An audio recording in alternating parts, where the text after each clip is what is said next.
Bonjour à tous, c'est Jonas de Jeune Génération Écologique. Aujourd'hui, on se retrouve pour un nouvel épisode du calendrier de l'Avent écolo.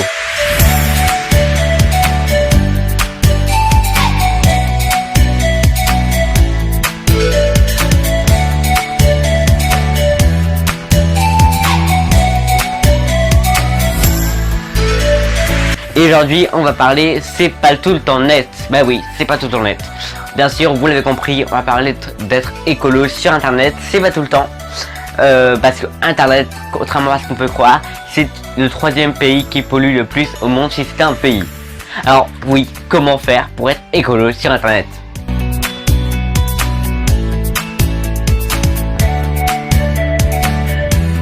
Je sais pas si tu savais, mais chaque année, internet consomme l'équivalent de 40 centrales nucléaires. C'est l'équivalent aussi de 140 millions de Français par an.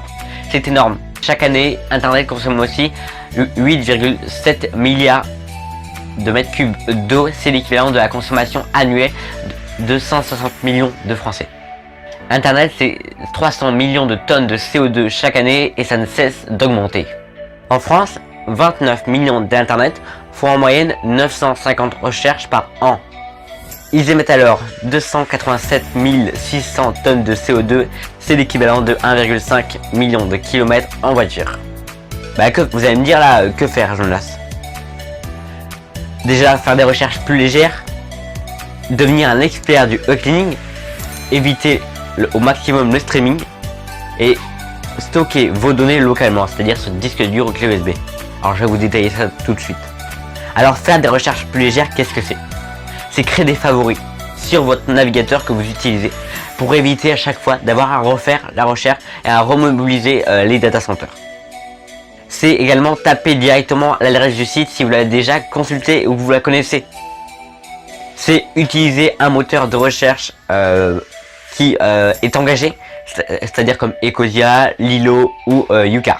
C'est déjà devenir un expert du e-cleaning. Qu'est-ce que c'est? Déjà, ça commence par supprimer tous vos mails lourds.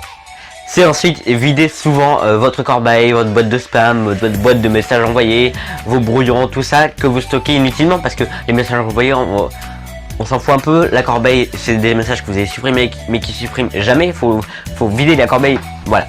Donc déjà, supprimez tous ces dossiers régulièrement. Après, il y a désabonner des pubs, des newsletters que vous recevez soit en les ayant demandé et que vous supprimez à chaque fois parce que c'est pas forcément intéressant, soit parce que vous avez votre adresse mail quelque part et que maintenant vous recevez plein de choses. Personnellement, j'ai découvert un outil qui est juste ouf. Ça s'appelle CleanFox. C'est une application mobile sur smartphone qui vous permet de vous désabonner en un seul clic, et oui, en un seul clic, de toutes les mails de pub, les newsletters inutiles que vous recevez régulièrement. Et il peut même calculer combien de CO2 vous avez évité en supprimant tous ces mails. Ensuite, devenir un expert du e-cleaning, c'est aussi envoyer vos mails seulement s'ils sont nécessaires. Si vous pouvez communiquer par texto ou par téléphone, c'est encore mieux, et même les rencontres sont mieux que les mails et que les textos et les téléphones. Et dans les mails, on a quelque chose qui est très lourd et qui pollue beaucoup l'environnement, c'est les pièces jointes. Alors faut éviter les pièces jointes au maximum. Voilà, c'est la fin de cette vidéo, j'espère qu'elle vous aura plu.